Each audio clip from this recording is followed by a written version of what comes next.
एक गांव में एक बिल्कुल नालायक लड़का रहता। गांव में जैसे तैसे वो बड़ा हो रहा था, वैसे वैसे पेड़ भी बड़े हो रहे थे।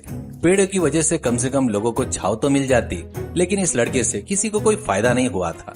उसका असली नाम क्या था वो तो कोई नहीं जानता था, लेकिन उसे सब नालायक कहकर बुलाते। उसे इस नाम से बुलाने पर वो कभी बुरा नहीं मानता था। उसकी एक बहुत खराब आदत थी, खुद की झूठी तारीफें करना, बड़ी बड़ी डिंगे हाँकना। जब वो अपने डिंगे हाँकना शुरू करता तो लोग वहां से भाग खड़े होते, लेकिन फिर भी वो उनका पीछा करता, उन्हें रोकता, अपनी झूठी बड़ाइयां सुनाता। उनकी नजरों में वो खुद को बहुत बड़ा हस्ती समझता था। एक दिन एक गांव का एक व्यक्ति कहीं जा रहा था। नालायक ने उसे रोक लिया। अरे गोपाल, तुम्हें पता है क्या कल क्या हुआ? अगर मैं तुम्हें बताऊंगा तो तुम यहीं चक्कर आकर गिर जाओगे।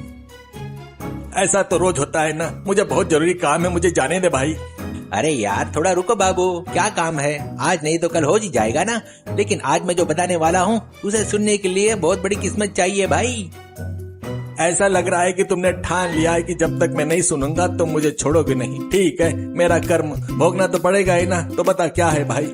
कल ना बॉलीवुड के टॉप डायरेक्टर संदीप रेड्डी वांगा ने मुझे फोन किया था अपनी फिल्म स्पिरिट की पूरी कहानी सुनाई। मुझे तो कहानी बिल्कुल पसंद नहीं आई यार। मैंने बिल्कुल बिना झिझक के सीधे उन्हें मुंह पर ये बता दी बात। उन्होंने मेरी बात पर बहुत भरोसा है, इसलिए वो कोई भी फिल्म बनाने से पहले मुझे कहानी सुनाते हैं और मेरे बताए बदलाव के बाद ही बनाते हैं फिल्म, और वो सुपर हिट हो जाती है। इससे पहले एनिमल की कहानी भी उन्होंने मुझे सुनाई थी, मेरे कहने पर ही बदलाव किए थे। पता है ना तुम्हें, पता ही है ना कि वो कितने बड़े सुपर हिट हो गई। अच्छा, अब मैं चलता हूँ, मुझे बहुत जरूरी काम है यार। अरे यार रुको तो सही, कहानी क्या थी और मैंने उसे क्या क्या बदलाव की ये तो सुनो। बिना सुने चले जाओगे क्या? रुको। गोपाल सिर पीटते हुए, अच्छा ठीक है, बताओ यार। स्पिरिट फिल्म में प्रभास एक बहुत बड़ा शराबी है। वो 24 घंटे बस शराब पीने में ही व्यस्त रहता है। एक बार वो वाइन शॉप के पास दुकान के मालिक और प्रभास के बीच में शराब को लेकर बहुत बड़ा झगड़ा होता है। प्रभास अपनी पूरी ताकत से पूरी वाइन शॉप को तहस नहस कर देता है। उसकी यह फाइटिंग देखकर फिल्म की हीरोइन को उससे प्यार हो जाता है। एक दिन उस वाइन शॉप का मालिक अपने गुंडे को लेकर प्रभास पर हमला करने आता है। उस समय प्रताप ने शराब नहीं पी होती है, इसलिए वो ठीक से लड़ नहीं पाता। तभी हीरोइन आती है भाई और शराब की बोतलें प्रभास की तरफ फेंकती है। फिर देख क्या होता है, प्रभास उन बोतलों को खाली करते ही उन सब गुंडों को मार मार कर धूल चढ़ा देता है।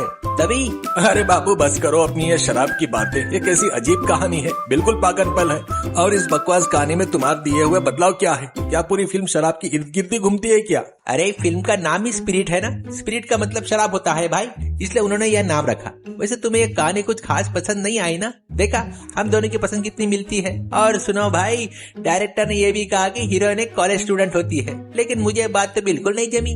मैंने उसे कहा कि हीरोइन को वाइन शॉप के बाजू में चिकन पकौड़ी बेचने वाली होती है ना, वो बनाओ, तब कहानी में ज्यादा मजा आएगा और सीन बिल्कुल सेट हो जाएगा। आगे की कहानी सुनो भाई। उस फाइट के तुरंत बाद प्रभास और हीरोइन का एक बहुत बड़ी वाइन फैक्ट्री में सेटअप लगाकर एक गाना शूट होगा। उसके बाद एक लकड़ी उठाकर गुस्से से चिल्लाता है, अगर एक शब्द भी और बोला तो मैं तुम्हारा सिर फोड़ दूंगा। क्या कहा तुमने? उस बड़े डायरेक्टर ने तुम्हें फोन करके कहानी सुनाई और तुमने उसमें बदलाव किए, और मैं इस बकवास पर यकीन कर लूं? सुबह सुबह तुम्हें और कोई मिला नहीं क्या रे? नालायक, इज्जत से यहाँ से गायब होता है या फिर? लकड़ी हवा में हलाता है। नालायक वहां से डरकर भाग जाता है। इस तरह गोपाल को कई बार अपनी झूठी और बकवास कहानियों से परेशान करते रहता। एक दिन जब गोपाल उसकी डिंगे सुन रहा था तो उसने मनी मन सोचा, इस गधे को सही समय देखकर सबक सिखाना पड़ेगा। ऐसा सबक सिखाऊंगा कि सारी हेकड़ी निकल जाएगी। एक दिन गोपाल अपनी बाइक से शहर जा रहा था। नालायक ने उसे रोक लिया। अरे गोपाल, कहाँ जा रहे हो भाई? क्या मैं तुम्हारे साथ चल सकता हूँ क्या? गोपाल मनी मन सोचते हुए, हे भगवान, अगर ये साथ आए तो मेरा दिमाग खा जाएगा। देख यार, मैं शहर जा रहा हूँ और मुझे बहुत देर हो जाएगी। तुम्हें यहाँ गाँव में कुछ काम होगा ना, तुम्हें फालतू में परेशानी होगी। मुझे कोई काम वाम नहीं रहता है यार। काम के नाम से मुझे चिढ़ होती है। कितनी भी देर हो जाए कोई बात नहीं, मैं तुम्हारे साथ चलूंगा। तुम मुझे साथ ले चल रहे हो ना, इसके बदले में मैं तुम्हें बढ़िया चिकन बिरयानी खिलाऊंगा, ठीक है ना? चिकन बिरयानी का नाम सुनते ही गोपाल के मुंह में पानी आ गया। ठीक है भाई, लेकिन मेरी एक शर्त है, तुम रास्ते में अपनी कोई झूठी कहानी या डिंगे नहीं हाँकोगे। अगर तुमने ऐसा किया तो मैं तुम्हें वहीं गाड़ी से उतार दूंगा, फिर तुम्हें पैदल लेफ्ट राइट करते हुए वापस घर आना होगा। अच्छी तरह सोच लो भाई। नालायक मनी मन सोचते हुए, ये गधा बिरयानी का नाम सुनते ही पिघल गया। अरे भाई, मैं भला झूठी कहानियां क्यों सुनाऊंगा? जो सच है वही बताता हूँ ना। खैर छोड़ो, मैं कुछ और नहीं बोलूंगा, चलो चलते हैं। यह कहकर बाइक के पीछे बैठ गया। कुछ दूर जाने के बाद रास्ते में एक रेलवे क्रॉसिंग आई। तभी एक मालगाड़ी आकर ठीक सड़क के बीच रुक गई। जिसे रास्ता बंद हो गया। गोपाल ने बाइक रोकी और देखने लगा कि माजरा क्या है। उसने देखा कि कुछ दूर पर रेड सिग्नल था और वहां पटरिया पर मजदूर काम कर रहे थे। लेकिन नालायक ने बात पर ध्यान नहीं दिया और चिल्लाने लगा, ये कैसा ड्राइवर है यार, रास्ते के बीच में ट्रेन रोक दी, बिल्कुल कामचोर और बेकार ड्राइवर लग रहा है। वो उसे गाली देने लगा। तभी वहां कुछ और बाइक और कारें आकर रुक गई। वे सभी ट्रेन को आगे बढ़ने के लिए लगातार हॉर्न बजा रहे थे।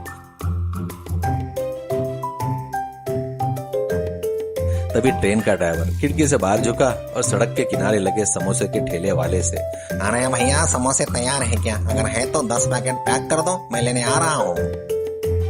हाँ हाँ भाई साहब, बिल्कुल गर्मा गर्म समोसे तैयार है, आकर ले जाइए। वो समोसे लिफाफे में पैक करने लगा। ये देखकर बाइक और कार वाले का गुस्सा 7वें आसमान पर पहुंच गया। ए ड्राइवर, समोसे खरीदने के लिए ट्रेन रोक दी तुमने, अकल है या नहीं है तुम में? वो चिल्लाया। जहाँ मर्जी है वहाँ ट्रेन रोक देते हो क्या? इसे कोई खिलौना समझ के रखा है क्या? ये ट्रेन है भाई, इज्जत से इसे आगे बढ़ाओ, रास्ता खाली करो। ट्रेन दूर होने की वजह से ड्राइवर को उनकी आवाज सुनाई नहीं दे रही थी। वो ट्रेन से उतरा और समोसे के ठेले की तरफ आने लगा।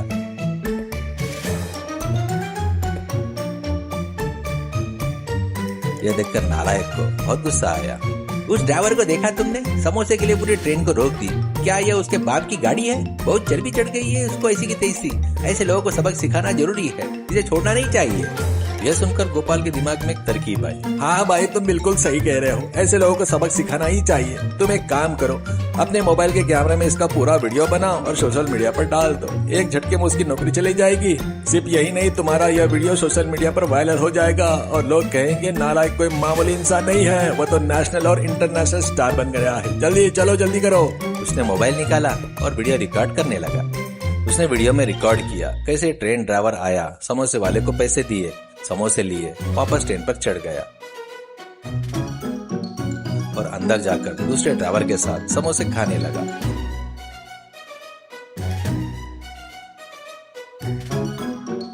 बाहर बाइक और कार वाले लगातार चिल्ला रहे थे। तभी थोड़ी देर में पटरियों की मरम्मत का काम पूरा हो गया। ग्रीन सिग्नल हरी बत्ती लग गई।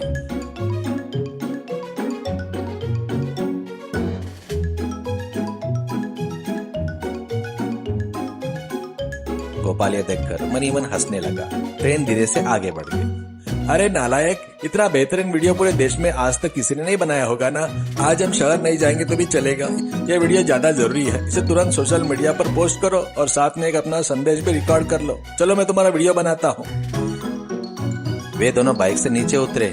गोपाल ने नालायक का फोन लिया और वीडियो रिकॉर्ड करने लगा।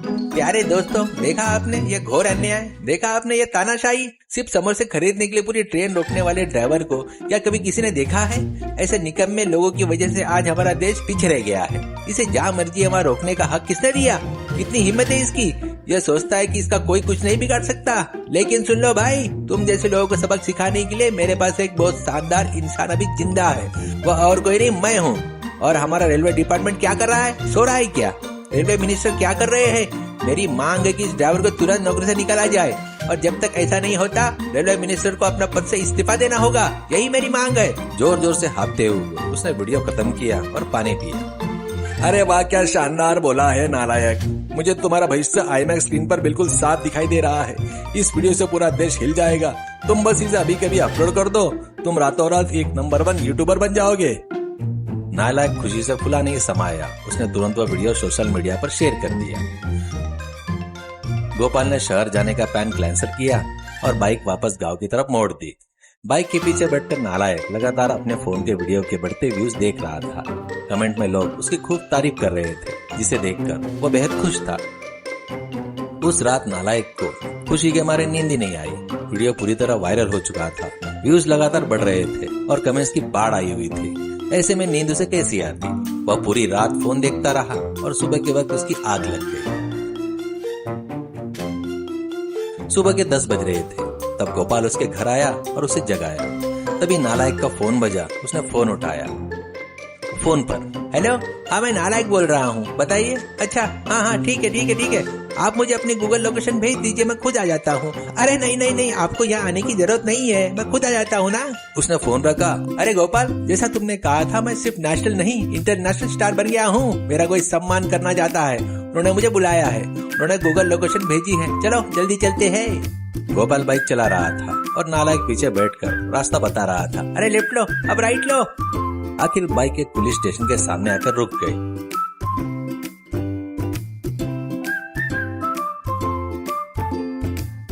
नालायक हैरान होकर देखा। अरे यह बाइक पुलिस स्टेशन के सामने क्यों रोक दी? यही सही एड्रेस है क्या? हाँ भाई, यही तो वो जगह है। शायद पुलिस वाले तुम्हारा सम्मान करना चाहते हैं। तुम जल्दी अंदर जाओ, मैं ये बाहर तुम्हारा इंतजार करता हूँ। नालायक गर्व से पैर पटकते हुए पुलिस स्टेशन के अंदर गया। वहाँ सब इंस्पेक्टर ने उसे देखा। तो तुम हो नालायक बाबू, कल जिसने वीडियो वायरल पोस्ट किया था, वो तुम ही हो ना? नालायक कॉलर ऊंचा करते हुए घमंड से। जी हाँ सर, बिल्कुल सही पहचाना, मैं ही हूँ। अब जल्दी से मेरा सम्मान समारोह शुरू कीजिए, मुझे आगे बहुत सारे काम हैं। अरे नालायक, तुझे पता भी है वो ट्रेन वहाँ क्यों रुकी थी? ड्राइवर ने ट्रेन के समोसे खरीदने के लिए नहीं रुकी थी। आगे पटरियों पर कुछ खराबी थी, जिसकी वजह से रेड सिग्नल था और ट्रेन रुकी थी। ये सब जानने की कोशिश किए बिना तुमने अपनी झूठी कहानी बनाई और रेलवे को बदनाम करने के लिए वीडियो पोस्ट कर दी। और क्या कहा तुमने वीडियो में? रेलवे डिपार्टमेंट सो रहा है, रेलवे मिनिस्टर को इस्तीफा देना चाहिए। ये देखो, आज सुबह ही रेलवे डिपार्टमेंट में अखबार में बयान दिया है कि तुम्हारा पूरा वीडियो पूरी तरह से फर्जी और फेक है। कांस्टेबल, दरवाजा बंद करो, इसका असली सम्मान समारोह अब शुरू होगा। जैसे ही कांस्टेबल ने पुलिस स्टेशन का मुख्य दरवाजा बंद किया, अंदर से लाठियों के बरसने की आवाज आने लगी। नालायक की जोर जोर से चीखने की और रोने की आवाजें पूरी पुलिस स्टेशन में गूंज गई। थोड़ी देर बाद नालायक फटे हुए कपड़े में कहराते हुए लंगड़ाते हुए पुलिस स्टेशन से बाहर आया। बाहर खड़ा गोपाल उसे देखकर लोट-पोट कर हंसने लगा। उस दिन के बाद से नालायक ने और चुपचाप अपना काम करना शुरू कर दिया।